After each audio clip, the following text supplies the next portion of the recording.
안녕하십니까? 세종로 국정포럼 미래국정 최고경영자과정 온라인 특강을 시작하겠습니다. 저는 진행자 이정은입니다. 오늘의 교수는 김성중 넥스톰 대표이사이십니다. 김성중 교수님은 세종로 국정포럼 세종로 국정포럼에서 스마트 팩토리 위원장님으로 계시고요. 산업통상자원부 디지털 산업혁신성장법 제정자문위원이십니다. 중소기업연수원 외래교수시고요. 중소벤처기업부 중소기업 전략제품 선정위원이십니다. 과학기술정보통신부 기술평가위원, 인천광역시 외부자문위원, 밀양형 일자리 사업 스마트 팩토리 전문기획위원이시고 부산동명대 제주로봇기반 VR 융합기술화 사업단 운영위원단으로 계십니다. 강연을 마치고 질의응답 시간을 따로 드리도록 하겠습니다. 지금부터 김성죽 교수님을 소개해드립니다. 인사드리겠습니다. 김성중입니다. 오늘 제목은 인공지능 시대 스마트 팩토리 전략이라는 그 주제를 가지고 말씀을 드릴 건데, 저 같은 경우에는 지금 그 스마트 팩토리라고 최근에 불리기 시작했지만 이쪽 분야에서 한 26년째 지금 회사 생활도 했고, 그 다음에 또 이거를 사업으로 지금 현재 하고 있습니다. 과거에 그 스마트 팩토리 관련된 내용을 제가 특별 포럼에서 한번 강의를 한 적이 있는데, 혹시 나머지 또 스마트 팩토리에 좀 궁금하신 부분은 그쪽 강의 자료를 좀 참조를 해보시면 유튜브에 올라와 있으니까 확인해 보시면 좀 참조가 되실 것 같고요. 오늘은 인공지능이 스마트 팩토리에 어떤 그 영향을 미치고 있는가에 대한 내용을 가지고 조금 얘기를 해보려고 합니다. 과거에 제가 그 특별 포럼에서 했던 내용 중에 일부 내용은 좀 중복이 되는 부분도 있을 것 같아요. 우리가 통상 인공지능이라고 하면 여러분들 요즘엔 워낙 많이 들으시는 내용이라서 인공지능은 대체적으로 어떤 거다 정도는 알고 계시는 분들이 많으셔서, 그런데 이제 그 인공지능 안에서도 보면 머신러닝이라는 그 내용과 딥러닝이라는 내용에 대해서는 많이 들어보셨을 거예요. 통상적으로 머신러닝은 어떤 알고리즘에 의해서 데이터를 학습해서 뭔가 활용을 하는 그런 방식이고, 딥러닝은 인간의 뇌와 비슷한 어떤 신경망 이론이라는 게 있어요. 그런 신경망 이론, 신경망을 컴퓨터에 인공적으로 만들어서 그거를 통해서 인간의 뇌처럼 학습을 시키는 방식을 딥러닝이라고 합니다. 통상적으로 얘기를 하면 딥러닝이라는 것을 우리가 인공지능으로 많이 얘기를 하지만, 실제로 인공지능은 이런 머신러닝이나 딥러닝이 아니어도 굉장히 단순한 수준의 인공지능도 많이 있습니다. 그래서 산업 현장이나 이런 데서는 그런 단순한 인공지능도 많이 사용하고 있다라고 이해를 해주시면 좋을 것 같고요. 우리가 인공지능이 그러면 무엇이냐라고 그렇게 이제 보면, 통상적으로 인공지능이 과거의 어떤 우리의 그 다른 컴퓨터 프로그램과는 어떤 차이가 있냐라고 좀 비교해 볼 필요가 있을 것 같아요. 많이 비유하는 게 이런 건데, 우리가 구구단을 볼 때 7 곱하기 9는 하면은 63. 그리고 이거를 사람이 이제 머리로 계산을 보통 하지만 계산기를 가지고 계산해 본다면 7을 누르고 곱하기를 누르고 9를 누르고 이퀄을 누르면 63이라는 숫자가 나오죠, 결과값으로. 그래서 그 컴퓨터에다가는 이 7과 9를 이 수식으로 연결시켰을 때 63이라는 숫자가 나오게끔 프로그램화 되어 있는 것들이 들어가 있죠. 그런데 인공지능은 이게 조금 약간 이제 반대 방향이에요. 그러니까 7과 9와 63이라는 숫자를 주어주면 이 파란색으로 표시되어 있는 이 수식을 찾아주는 게 인공지능이 하는 일입니다. 그래서 일반적인 프로그램은 결과를 찾아내기 위해서 빠르게 계산하는 방식이 컴퓨터 프로그램이라면, 인공지능은 어떤 데이터들 사이의 상관관계를 규명해 주는 게 인공지능이 하는 일입니다. 그래서 보통 어떤 방식으로 쓰냐, 활용 단계를 보면 여기에 있는 이 수식들을 이렇게 쭉 보면 어떤 수식은 맞는 수식이 있고 어떤 수식은 안 맞는 수식이 있어요. 이런 수식을 인공지능한테 주면 인공지능이 이게 틀린 것과 맞는 것을 반복적으로 계속 학습을 합니다. 그래서 맞는 수식에 대한 데이터 값을 가지고 결과 값을 가지고 자기가 어떤 그 관계를 규명을 해요. 그래서 어떤 데이터와 문제 현상을 가지고 그거를 해결하는 방법을 찾아내는 게 인공지능이 하는 일입니다. 그거를 가지고 이걸 학습을 이렇게 했다면 이제 이걸 활용을 해야 되잖아요. 활용을 할 때는 그러면 그 다음부터는 이미 이제 이런 해결 방법을 찾아냈기 때문에 그거를 가지고 빠른 속도로 계속해서 결과값을 찾아내는 거죠. 그래서 인공지능은 학습 단계가 있고 활용 단계가 있습니다. 학습할 때는 오류 데이터가 되게 중요해요. 잘못된 데이터를 가지고 내가 정확한 어떤 그 관계식을 찾아내는데 주력을 두고 이 관계식을 한번 찾아냈다면 그 다음부터는 많은 양의 케이스에서 정확한 결과값을 예측하는 데 쓰이게 됩니다. 인공지능이 이런 역할을 하는데 그러면 스마트 팩토리에서는 이제 인공지능이 어떤 방식으로 우리가 활용이 될 수 있는지 나중에 후반부에 가서는 사례 같은 걸 들어서도 좀 설명을 좀 드릴게요.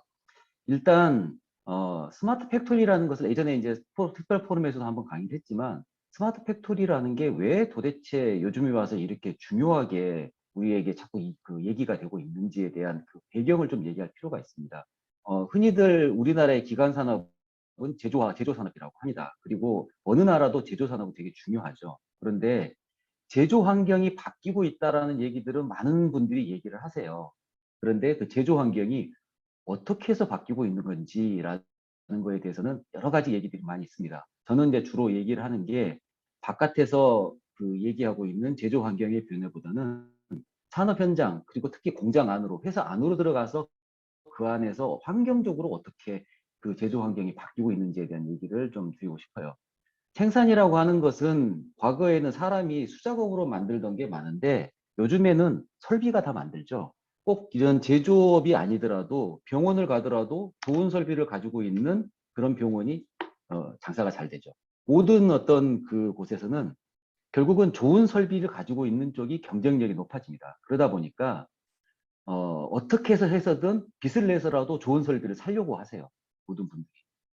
그러다 보니까 설비 의존도가 점점 높아지고 있죠. 그런데 재밌는 건 뭐냐면 이 설비 의존도가 높아지다 보니까 설비 회사들이 일단은 되게 중요한 어떤 존재가 되기 시작을 했어요. 그래서 과거에는 좋은 제품을 만들면 그 회사는 그 좋은 제품 만들 수 있는 경쟁력을 가지고 있다.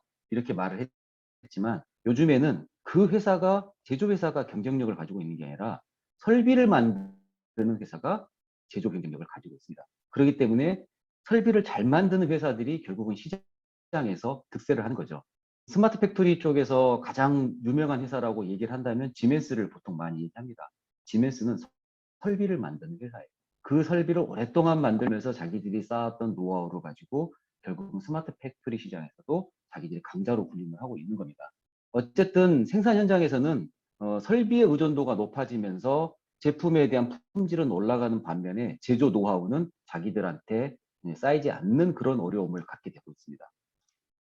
그 다음에 설비에 대한 얘기를 좀 연장해서 하면 설비는 자동화되고 고도화되고 정밀화되고 있어요. 그러다 보니까 품질 불량 문제가 발생하면 예전처럼 그렇게 쉽게 파악을 하기가 어렵습니다. 무슨 말씀이냐면 제가 많이 사례를 드는 게 전기밥솥 얘기를 하는데 전기밥솥을 기본적으로 거기에 보면은 밥짓기라고 하는 것이 그 버튼이 하나로 돼 있어요. 그 원터치 버튼을 딱 누르면 밥을 지어줍니다. 그런데 나중에 보니까 밥이 탔어요.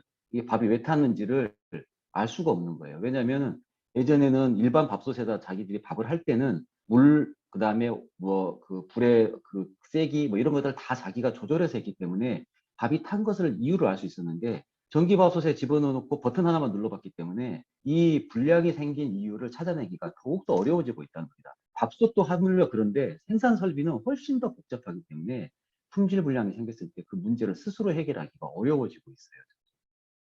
그리고 인력들은 이제 점점 그 이직도 많아지고 있고 외주 인력을 많이 쓰고 있고 계약직을 많이 쓰고 있죠. 그 얘기는 무슨 얘기냐면 회사 내에 기술력을 가지고 있는 인력이 오랫동안 남아있지 않는다는 얘기죠. 이런 과정을 거치다 보니까 설비면 설비면 생산 환경이면 환경 또 인력이면 인력 결국 제조회사들은 예전에 비해서는 공장을 차리기는 훨씬 쉬워진 반면에 자기가 스스로 어떤 제조 노하우를 갖고 있기는 어려운 환경으로 가고 있습니다. 그런데 실제적으로 시장에서는 어떠냐? 고객들은 되게 똑똑해지고 있어요. 그 고객들이 그러다 보니까 제품의 불량이 조금이라도 생기면 바로 리콜을 걸거나 클레임을 합니다. 근데 이런 클레임에 또 잘 대응을 해야 시장 경쟁력을 유지할 수 있다 보니까 대체적으로 이런 클레임이 발생을 하면 이 제조회사들은 자기한테 그 제품의 부품을 납품했던 회사들한테 도대체 왜 그런 클레임이 발생을 하고 있는지에 대한 대응 체계를 요구를 해요. 현대자동차가 자동차를 만들어서 판매를 했는데 현대자동차가 부품을 만드는 것들은 몇 개 안 되죠. 대부분 다 1차, 2차, 3차 벤더들이 그걸 만들어서 납품을 하는데 자동차에 문제가 생기면 그 다음에 그 업체들한테 얘기를 해서 도대체 왜 문제가 생겼는지 보고서를 제출하라고 하고 그다음에 재발 방지 대책을 내놓으라고 합니다. 그러다 보니까 그런 대책을 갖고 있는 회사들이 사실은 별로 없어요. 대부분 열악한 환경에서 생산을 하는 회사들이 많기 때문에. 그러다 보니까 어떤 회사가 갑자기 어느 날 우리는 이러이러한 문제 때문에 그런 그 오류가 났던 것 같습니다라고 하는 데이터를 들고 와가지고 그걸 설명해 주는 회사가 나오는 거예요. 그러다 보니까 현대자동차 입장에서는 그런 데이터를 갖고 있는 회사가 신뢰가 가죠. 그러니까 물량을 그쪽으로 더 주게 되는 거예요. 그러다 보니까 점점 수주 경쟁력이 일단은 회사의 어떤 과거의 기술력보다는 그거를 기술력을 증명할 수 있는 이런 데이터에 의존하는 것이 많아지고 있습니다.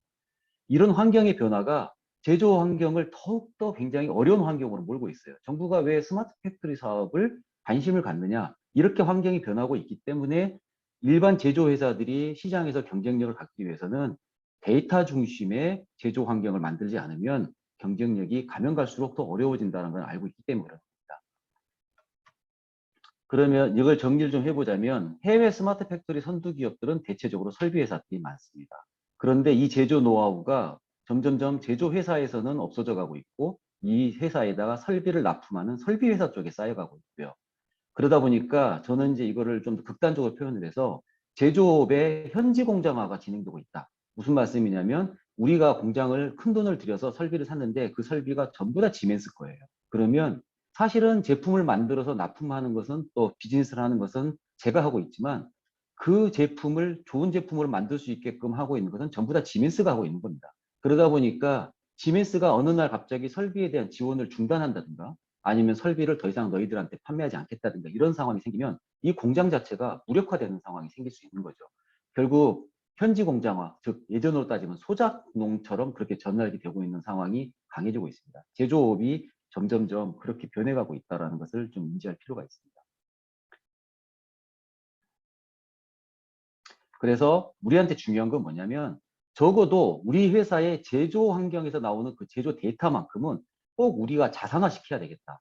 우리가 가지고 있어야 되겠다. 이거를 설비회사한테만 넘기는 게 아니라 우리도 그거를 가지고 우리 회사의 제조 노하우를 우리가 가져가야 되겠다. 근데 그 제조 노하우를 가져가려면 결국 데이터가 필요하다는 거죠. 이 데이터를 구축을 하는 것이 바로 스마트 팩토리입니다. 스마트 팩토리 개념을 간단하게만 말씀드리면 현실 공간에는 설비도 있고 작업자도 있고 제품도 있고 고객도 있습니다. 그리고 이거를 똑같이 사이버 공간에도 설비와 작업자와 제품과 고객을 만드는 거예요. 그리고 나서 이 현실 공간에 있는 데이터들을 수집해가지고 사이버 공간에 있는 공장으로 올려보냅니다. 그럼 사이버 공간에서는 인공지능과 같은 것들이 이런 데이터를 시뮬레이션을 해서 그 시뮬레이션한 결과값을 가지고 현실 공장에서 발생하는 문제점들을 어떻게 해결할 것인가를 답을 주는 것이 바로 스마트 팩토리의 개념이라고 보시면 되고요. 이거를 실시간으로 돌릴 수 있게끔 돌아가는 게 바로 우리가 스마트 공장, 스마트 팩토리에서 추구하는 방향입니다. 과거에 스마트 팩토리라고 하는 개념에 가장 초기에 이끌었던 개념이 있습니다. 많이 들어보지 않으셨을 텐데 CPS라고 하는 개념이 있습니다. CPS는 사이버 피지컬 시스템이라고 해가지고 가상분리 시스템이라고 하거든요. 과거의 초기에 스마트 팩토리라고 하는 이슈가 시장에 나오기 시작했을 때 그 CPS라는 개념을 지멘스가 제일 먼저 이거를 개념적으로 만들어내면서 주도해 나갔어요.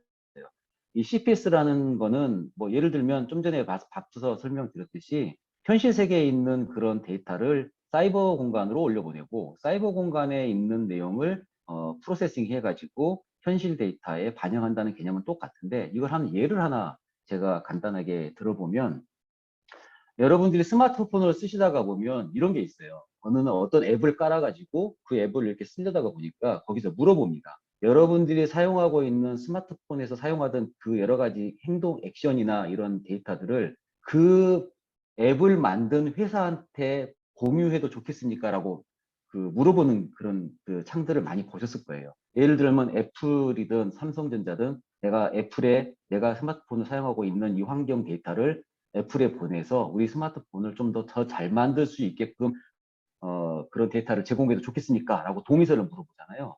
이제 이런 게 왜 그러냐면 바로 이 CPS 같은 개념들이 그쪽에도 구축이 돼 있기 때문에 그래요.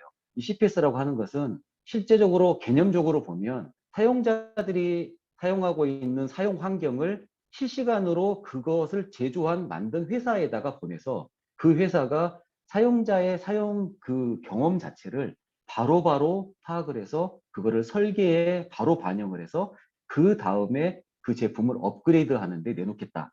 그래서 이 시간을 최소화시키겠다. 단축시켜서 최소화시키겠다라고 하는 게 이 CPS의 개념입니다.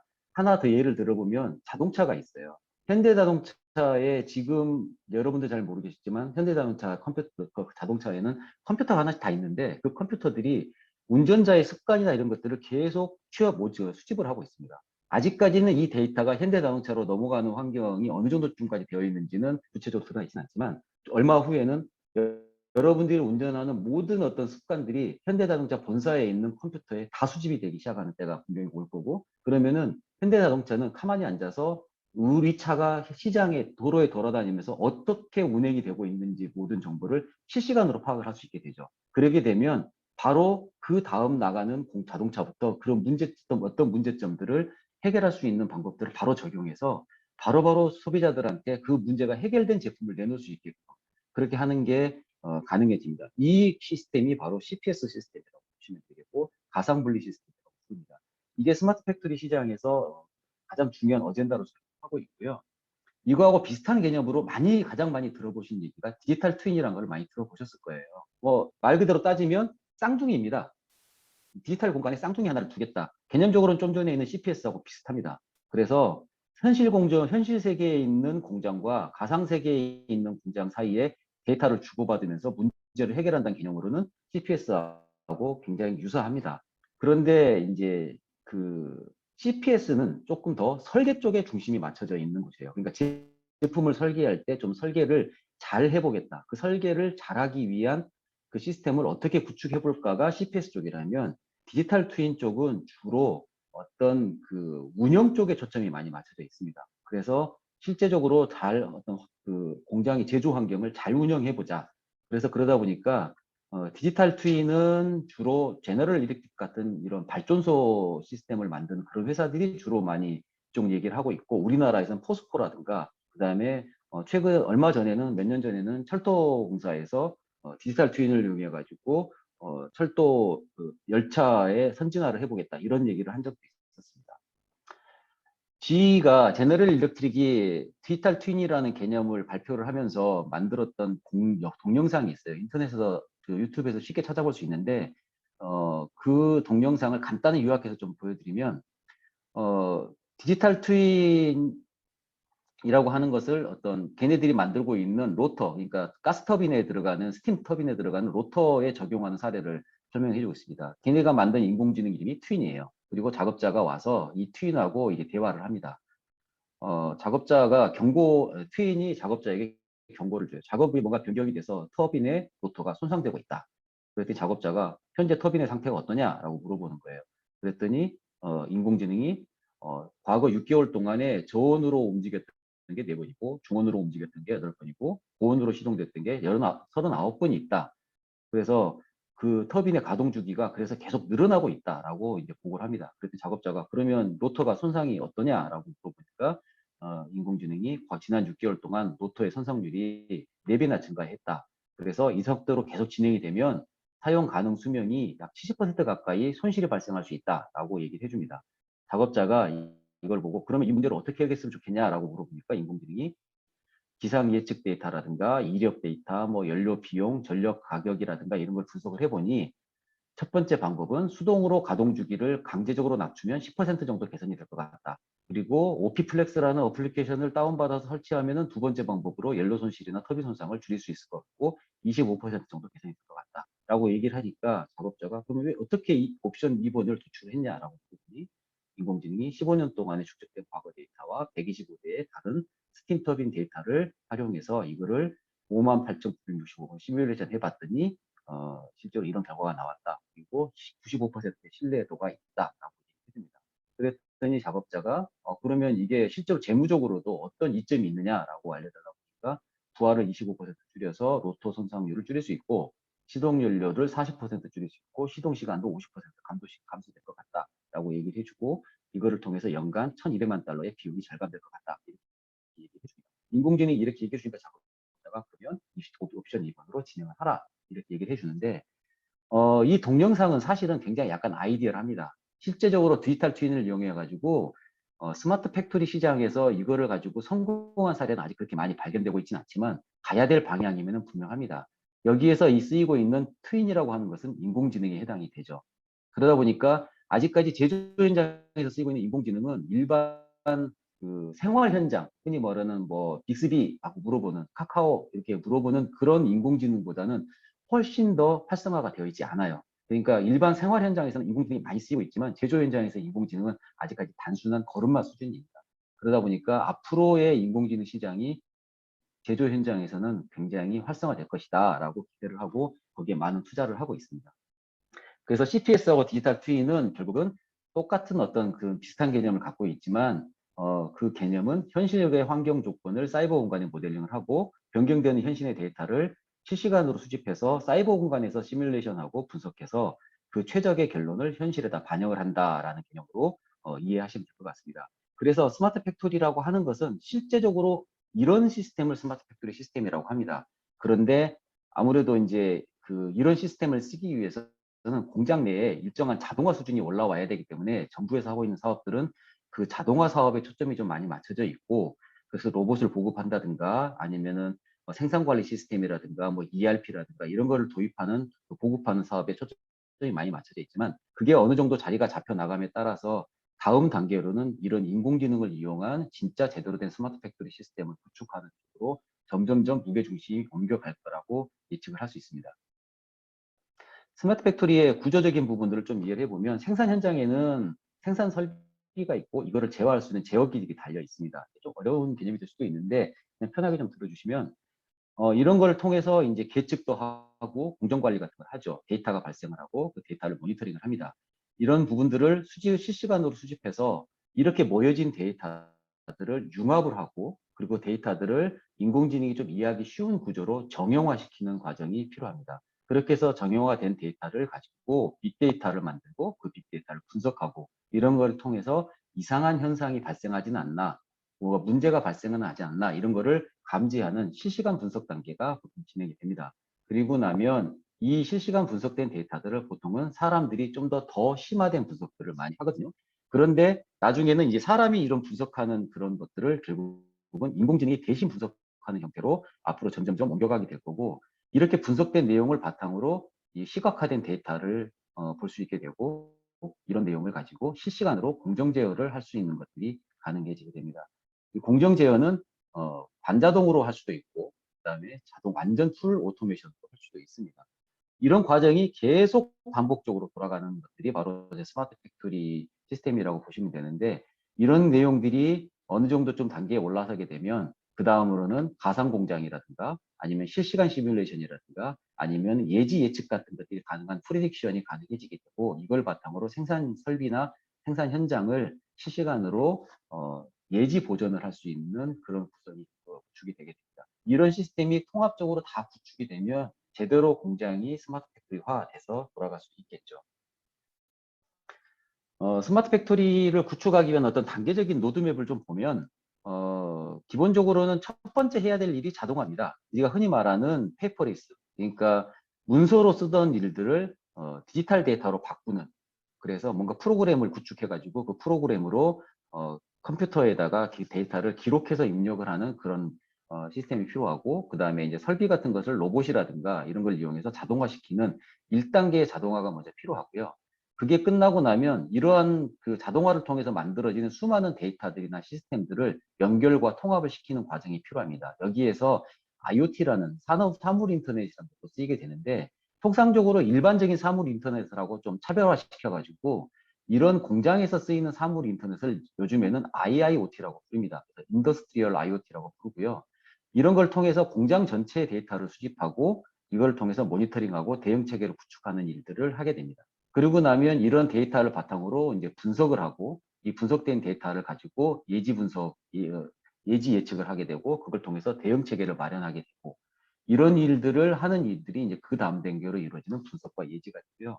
그리고 이거를 이제 AI나 이런 걸 이용해서 진화시키는 단계로 접어들게 되면 또 그 이 단계를 계속 반복적으로 이렇게 사이클을 돌리면서 하게 되는 게 스마트 팩토리 구축 단계입니다. 그래서 자동화를 한번 하고 그다음에 연결과 통합을 하고 그다음에 분석을 하고 지능화를 한번 하면 끝나는 게 아니라 이거를 지능화를 된 걸 통해 가지고 다시 이 지능화된 결과를 가지고 다시 또 자동화를 하고 그다음에 자동화된 내용을 가지고 다시 또 연결 통합을 시키고 그걸 가지고 또 분석을 하고 이 과정이 계속 반복적으로 돌면서 계속해서 공장이 진화돼 나가는 겁니다. 그래서 대기업일수록 그리고 굉장히 생산의 부가가치가 높은 회사일수록 요즘에 반도체 같은 그런 곳일수록 이 과정을 반복적으로 계속 돌면서 공장을 고도화시켜 나갑니다. 앞서 말씀드렸던 내용들이 이제 자동화, 실시간 분석, 예지 보전, 지능화 단계로 이렇게 구축이 되게 되고 앞에 말씀드렸던 그런 내용들이 이런 과정을 통해서 이제 이루어집니다.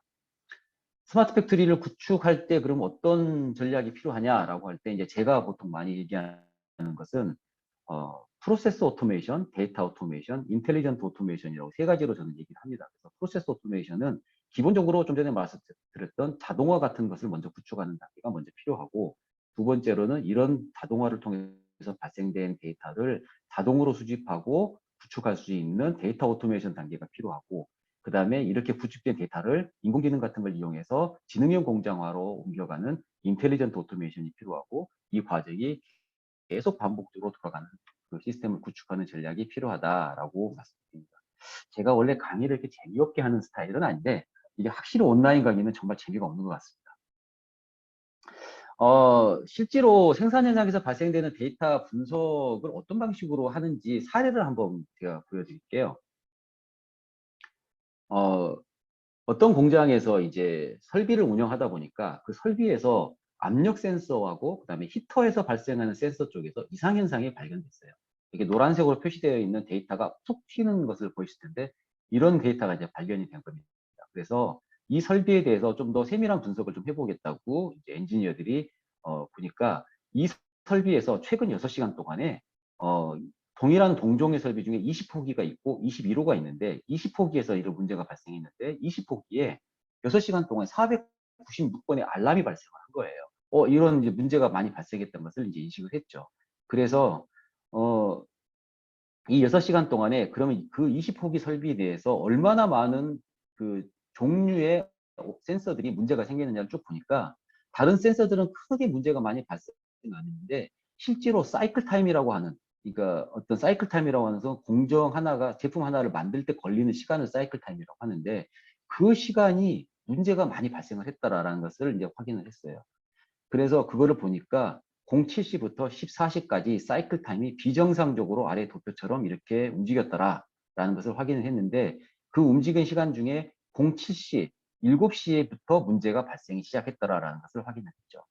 그래서 그 다음에 이를 그러면은 이 7시부터 발생한 이 문제가 발생했던 그 설비에서는 도대체 그럼 다른 센서들은 어떤 일이 일어나는지를 한번 들여다보기 시작을 하니까 실제로 위치 센서 같은 경우에는 20번 설비에서 그때 당시에 문제가 발생됐다는 것을 확인을 할 수 있었고 정상 시점에서는 그러면 어땠냐 보니까 정상 시점에는 밑에 두 번째 도표처럼 안정적으로 움직였던 그런 현상을 발견했습니다.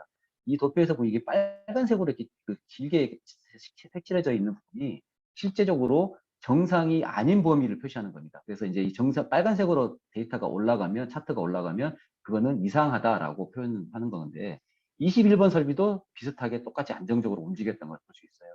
그러다 보니까 문제 시점에 결국 위치 센서 값도 문제가 있었구나라는 것을 확인할 수 있습니다. 그래서 다른 센서를 또 한번 봤더니 최대 압력 센서 값도 역시 해당되는 그 설비에서 문제가 있더라. 그 분홍색으로 노란색으로 되어 있는 적색으로 되어 있는 것은 정상 설비, 그다음에 파란색으로 되어 있는 것이 이상이 발생했던 설비를 보면 확실히 문제가 발생되어 있다는 것을 알 수가 있죠. 그리고 뭐 최대 압력 센서, 위치 센서, 다른 압력 센서 값들을 봐도 역시 같은 시간대에 문제가 발생했다는 것을 확인할 수 있었죠. 그래서 이런 그 오류가 발생했던 시점에 설비의 사이클 타임이 증가한다는 얘기는 설비가 한 제품을 만들 때 걸리는 시간이 늘어난다는 얘기고 시간이 늘어난다는 얘기는 설비의 생산량이 떨어진다는 얘기가 되는 겁니다. 그러다 보니까 만약에 이거를 빨리 파악을 해가지고 조치를 했더라면 제품의 분량이라든가 생산량이 떨어지는 것을 막을 수가 있었겠죠. 그래서 이런 것들을 빨리빨리 대응할 수 있는 체계를 만들어서 이런 것이 재발 방지가 일어날 수 있도록 하는 것들이 바로 이제 이 분석 과정에 얻어질 수 있는 결과값인데 이거는 지금 제가 보여드린 것은 사람이 하는 그 분석 단계입니다. 사람이 어떤 데이터를 보면서 하나씩 하나씩. 그래서 스마트 팩토리 단계에서 아직까지 인공지능이 이걸 하지 않고 사람이 분석 과정을 직접 진행하는 건데 나중에 인공지능이 이거를 대신하게 되면 이 과정이 훨씬 더 빨라지고 그 다음에 훨씬 더 정교하게 바뀔 수 이제 있을 거라고 예상을 하고 있습니다. 또 다른 예시로 설비 고장이 발생했을 때 그거를 예지 보존을 할 수 있는 그런 시스템들이 있어요. 그것 하나 말씀드리면 이제 얘는 설비가 있는데 설비는 통상적으로 자꾸 쓰다 보면은 부품도 마모가 되고 고장도 반복되고 노후화가 진행이 됩니다. 그러다 보니까 이 설비를 정기적으로 정비도 해줘야 되고 그 다음에 그 고장이 문제가 발생하면 그 고장도 수리도 해줘야 됩니다. 결국 그런데 이런 그 정비나 수리라고 하는 것들은 결국 생산에 영향을 줘요. 왜냐하면 수리하거나 정비하고 있으면 생산을 못 하잖아요. 그러니까 결국 생산량이 떨어지고 납기가 지연이 되는 상황이 생길 수 있거든요. 그러다 보니까 제조 현장에서는 어떻게든 이 정비를 안 하려고 하고 고장이 안 나게끔 하려고 하는데 설비라는 것은 절대로 그렇게 또 내 생각대로 되는 게 아니지 않습니까? 우리가 자동차에 비유해봐도 똑같이 이해할 수 있는 그런 구조입니다. 그래서 이런 정비 시기를 정확하게 예측을 할 수 있고 고장이 나기 전에 미리 알려줘서 정비를 할 수 있게끔 한다든가 또 설비가 최고의 컨디션을 유지하면서 운전을 더 가동이 될 수 있게끔 해줄 수 있는 시스템이 있다면 고장 횟수나 정비 횟수도 줄일 수 있고 그러다 보니까 가동 시간을 늘릴 수 있어서 생산량을 올릴 수가 있죠. 이렇게 할 수 있는 시스템을 구축하게 되면 최소 비용으로 설비의 최고 성능 값을 뽑아낼 수 있는 게 가능해지기 때문에 설비를 이용한 생산량이 올라갈 수 있습니다. 또 하나의 방법으로 설비에서 생산을 하고 나면 그 다음에 이 생산된 제품이 잘 생산됐는지 검사를 하고 또 그 다음 공정으로 넘어가는 과정이 있는데 이때 인공지능이 이제 쓰여서 이거를 할 수 있는 구조가 될 수 있습니다. 어떠냐면 실제로 생산을 해가지고 설비에 계측을 해봤더니 앞에서 생산했던 결과값이 내가 원하는 값으로 안 나온 거예요. 그러니까 예를 든다면 1cm를 깎아라라고 얘기했는데 해보니까 0.9cm만 깎인 거예요. 그러면 0.1cm가 안 깎였다는 것을 검사할 때 알게 됐죠. 그러면은 그 다음 단계에서 인공지능이 이거를 이용해가지고 그 전에 1cm를 깎는 공정이나 혹은 그 다음 공정에서 이 공정 결과에 따라서 1cm가 안 깎였으니까 너가 분명히 1cm 깎아라고 했을 때 1cm가 안 깎였으니까 앞으로 진행할 때는 1.1cm를 깎아라고 실행을 해라 라고 하면 그러면은 0.9가 아니라 1cm가 깎일 것이다 라고 이런 제어를 자동으로 하게 되는 그런 자동 제어 시스템을 구축할 수 있습니다. 이런 것들을 통해서 실제적으로 공정이 계속 진행되다 보면은 공정의 결과값이 바뀔 수 있는데 바뀌는 그 결과를 바로바로 반영해가지고 그 공정의 조건값들을 자동으로 바꾸게끔 해줄 수 있는 그런 시스템입니다. 표정을 좀 보니까 진지하게 들어줘서 감사한데 좀 어렵죠. 그래서 이런 시스템들이 이제 보통 인공지능이나 이런 걸 이용해서 제조 현장에서 쓰일 수 있는데, 이게 실제로 이런 게 쓰이고 있느냐? 우리나라에서 우리나라 산업 분야에서 스마트 팩토리를 가장 열심히 또 가장 많은 투자를 해서 하고 있는 분야가 반도체 분야인데, 이 반도체 분야는 설비도 비싸고 또 그리고 조금만 노력을 해도 수율이 개선이 돼서 그 수율이 개선된 거에 의해서 부가가치가 엄청 창출이 되기 때문에 반도체는 1년에 수백억씩 이런 노력들을 투자를 해서 노력을 하고 있거든요. 그러다 보니까 실제로 반도체 쪽에서는 이런 일들을 많이 하고 있습니다. 그래서 이제 그 반도체에서 쓰였던 이런 사례들이 요즘에 일반 산업 분야에 조금씩 이제 나오고 있는 거고, 그것들이 결국은 이제 시장의 스마트 팩토리의 어떤 그런 기술적인 부분들을 이끌고 있습니다. 이제 후반부인데 거의 다 끝나가는데 정부 스마트 공장 사업은 그럼 어떤 방향으로 가고 있느냐 이거를 좀 요약을 하면서 이제 오늘 말씀드릴 내용을 정리해 볼게요. 이 왼쪽에 있는 내용들이 대체적으로 구축하고자 하는 시스템입니다. 현장 자동화라고 하는 로봇이라든가 뭐 컨베이어 벨트 이런 것들을 구축하는 게 있고요. 그 위에 이거를 제어할 수 있는 제어 시스템이라든가 아니면 어떤 센서 같은 걸 설치하는 게 있고요. 그리고 이거를 이용해서 ERP라든가 혹은 뭐 생산 관리 시스템이나 이런 걸 구축해서 실제로 이 전체적인 시스템을 관리하는 응용 시스템 분야가 있는데 이쪽은 정확하게 냉정하게 얘기하면 스마트 팩토리 분야가 아니에요. 근데 이제 통상 스마트 팩토리는 그럼 인가하고 다르냐? 사실은 스마트 팩토리는 이런 자동화 분야를 포괄해서 스마트 팩토리라고 부르는데 우리가 좀 더 스페시픽하게 그 지역적으로 스마트 팩토리라고 부른다면 이 오른쪽에 있는 분야입니다. 그러니까 AI를 이용한 지능형 스마트 팩토리 구축한다든가 앞에 말씀드렸던 CPS 요즘에는 이제 CPS를 일반 제조 분야에 적용된 CPS CPS라고 해서 CPPS라고도 부릅니다. 그래서 사이버 피지컬 프로덕션 시스템이라고 해가지고 가상분리 시스템을 이제 일반 제조 분야에서 쓰는 CPPS라고 하고요. 이런 거를 클라우드에 올리는 클라우드 플랫폼들이 구축이 되는 것을 볼 수 있는데, 이 부분을 이제 우리나라 중소벤처기업부에서 스마트 공장 사업의 어떤 시스템 모델로서 제시를 하고 구축하게끔 하고 있는데, 지금 대부분의 시스템은 왼쪽의 시스템들을 주로 구축을 하고 있고요. 이제 올해부터 이 오른쪽에 있는 시스템들을 적용을 하는 분야로 조금씩 적용 분야가 옮겨가고 있습니다. 정부가 제시한 스마트 공장을 구축하는, 스마트 팩토리를 구축하는 단계를 구축해 놨는데요. 레벨 1부터 레벨 5까지가 있습니다. 그래서 레벨 1, 2를 기초로 하고, 레벨 3를 중간 1, 레벨 4를 중간 2, 레벨 5를 고도화라고 하는데, 레벨 1을 좀 보면 기본적으로 바코드라든가 뭐 이런 걸 이용해 가지고 기본적으로 생산 현장 내에 생산 관리를 할 수 있는 시스템을 구축하는 것을 레벨 1이라고 하고요. 레벨 2는 설비 현황이나 이런 것들을 뭔가 센서 같은 걸 달아서 그거를 실시간으로 모니터링하는, 데이터를 수집해서 모니터링하는 단계를 보통 레벨 2라고 합니다. 그래서 레벨 1과 레벨 2를 엮어서 기초 단계라고 하고, 우리나라에서 스마트 팩토리 작년까지 해가지고 총 스마트 공장 사업에서 2만 개 정도의 스마트 공장을 구축을 했습니다. 그리고 2022년까지 하다 5천 개씩 해서 3만 개를 구축하는 걸 목표로 하고 있고, 그 중에 약 70%에서 75% 정도가 이 레벨 1과 레벨 2 시스템이 구축이 되어 있고, 레벨 3 정도 구축되어 있는 회사들이 이제 한 20% 내외, 25% 정도 가까이 되고, 지금 점점점 이제 중간 레벨 4나 레벨 5로 가고 있는데, 레벨 3는 이렇게 구축되어 있는 시스템들의 데이터를 이용해서 분석해가지고 그 분석을 한 걸 생산 현장에 좀 더 활용하는 방식이 레벨 3고요. 레벨 4는 이런 걸 이용해서 사람의 개입이 없이 자동 제어를 할 수 있는, 자동으로 컨트롤할 수 있는 시스템을 구축을 하는 게 레벨 4에 해당이 됩니다. 그리고 레벨 5는 진짜로 사람을 다 빼버리고 자율적으로 생산을 할 수 있는 그런 시스템인데, 전 세계에서도 레벨 5를 구축한 회사는 거의 없어요.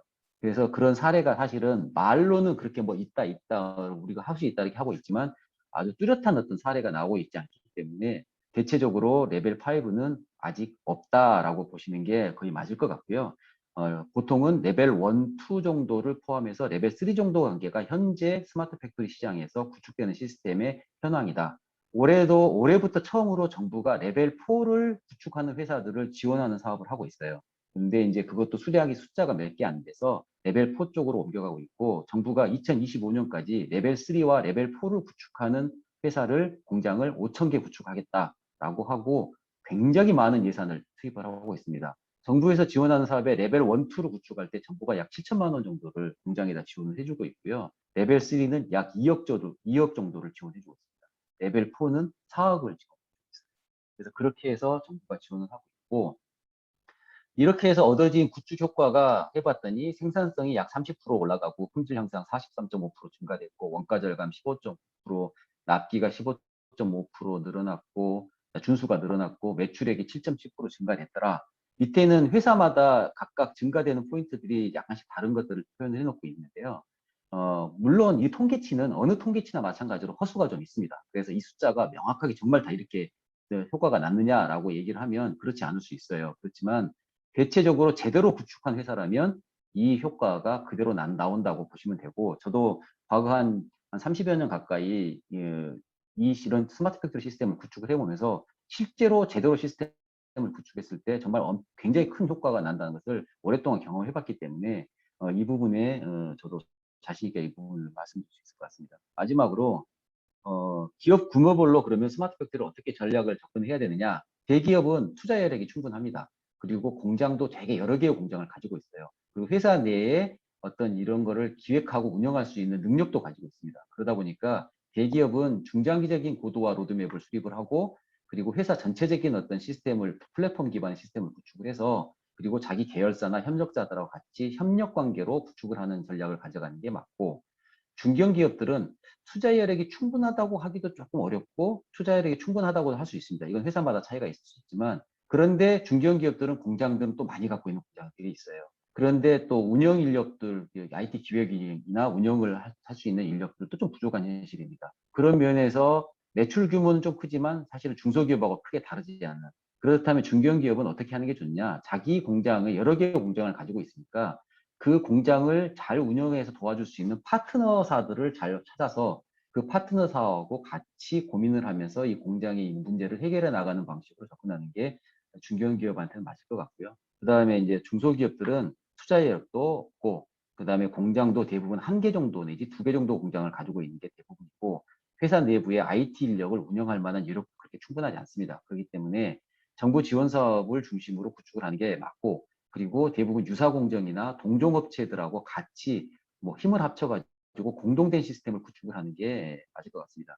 아직까지는 이런 공동 구축에 대해서는 좀 거부감이 많습니다. 왜냐하면 우리 노하우를 남한테 뺏길 것 같기 때문에. 그런데 실제로 그 스마트폰을 모든 사람이 다 쓰고 있지만 스마트폰을 잘 쓰는 사람도 있고 못 쓰는 사람도 있죠. 그거하고 똑같이 시스템을 똑같이 구축한다고 그래가지고 그러면은 저 회사도 우리하고 똑같이 시스템을 잘 쓸 거다. 그렇진 않아요. 회사마다 자기가 얼마나 그 활용하냐에 따라서 그 시스템은 1억짜리를 구축해도 1억 이상을 할 수도 있고 100만 원짜리보다 못한 시스템이 될 수도 있습니다. 그래서 구축하는 것은 기본적으로 어쨌든 같이 구축을 하면서 비용을 좀 줄이는 방향으로 가는 게 좋고, 활용은 우리 회사만의 어떤 그런 노하우를 축적해서 시스템을 잘 활용할 수 있는 방향으로 가는 게 좋습니다. 제가 가끔마다 이런 말씀을 드리는데 정부가 자꾸 이런 돈을 들여가지고 스마트 팩토리니 아니면 요즘에 최근에 메타버스도 되게 얘기가 많이 나오고 뭐 비트코인이니 그다음에 비트코인이 아니라 저기 뭐야 그 블록체인이니 뭐 이런 어떤 기술에 정부가 많은 돈을 투자를 하는 것들을 사실 볼 수 있는데 그러다 보니까 이제 어떤 얘기들을 하냐면 정부가 투자하는 돈들이 마중물이다라고 얘기를 하고, 그런 투자하는 게 어느 시간이 지나고 나면 더 이상 투자를 않을 거다라고 얘기를 하고 결국 시장에서 스스로 자생력을 갖춰야 된다라고 얘기들을 많이 합니다. 물론 제가 틀릴 수도 있는데 저는 좀 약간 생각이 다릅니다. 어떠냐면은 최근에 나오는 그 시장에서 우리가 경쟁력을 갖추기에 필요한 이런 그런 기술들은 사실은 과거에는 한 번도 존재 않았던 기술들이 아니에요. 다 존재했던 기술들입니다. 로봇도 그렇고 인공지능도 꽤 오래전부터 있던 기술들입니다. 그런데 왜 갑자기 최근에 와서 이런 일들이 이렇게 중요한 이슈로 부각을 하느냐?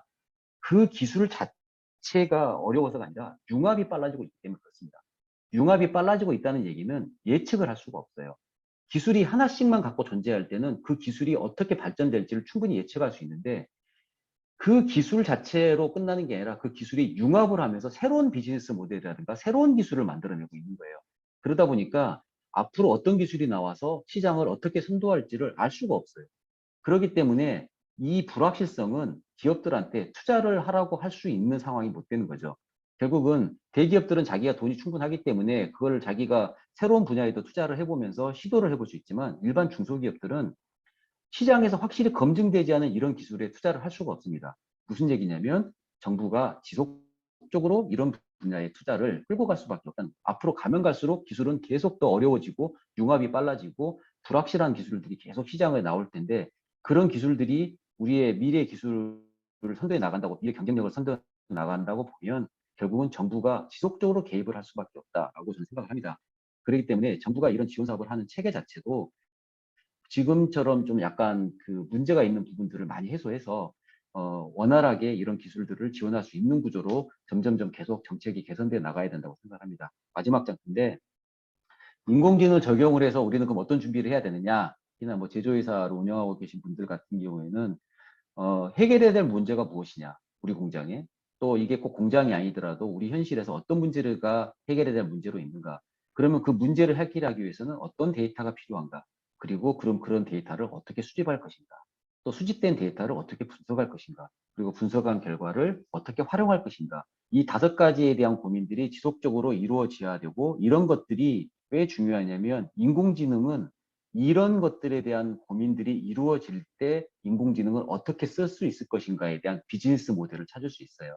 제가 일반 제조 현장에 가가지고 조그마한 중소기업들도 인공지능을 작용해가지고 뭘 좀 해보자라고 하면 대부분 첫 나오는 답변이 뭐냐면, 아니 우리 같이 작은 회사에서 무슨 인공지능을 쓸 수 있겠습니까? 라고 얘기를 많이 하시거든요. 그런데 방금 제가 보여드린 이 다섯 가지 질문을 가지고 인터뷰를 한 10분, 20분만 하면 우리 공장에도 그런 인공지능을 이용해서 그렇게 쓸 수 있겠군요라는 그런 아이디어를 내시는 분들을 정말 많이 만나뵐 수 있어요. 그래서 실제로 인공지능이라고 하는 것이 굉장히 어려운 게 아닙니다. 실제로 인공지능의 기술은 큰 회사들이 많이 개발을 하고 있기 때문에 기술이 많이 오픈이 돼 있어요. 그러면 그 오픈된 기술을 우리가 활용을 하면 되는데, 그 활용하기 위해서 그러면 어떤 고민을 해야 되는가? 제가 방금 보여드린 5가지에 대한 고민을 하시면 그 인공지능을 활용할 수 있는 비즈니스 모델을 찾을 수 있을 거라고 생각합니다.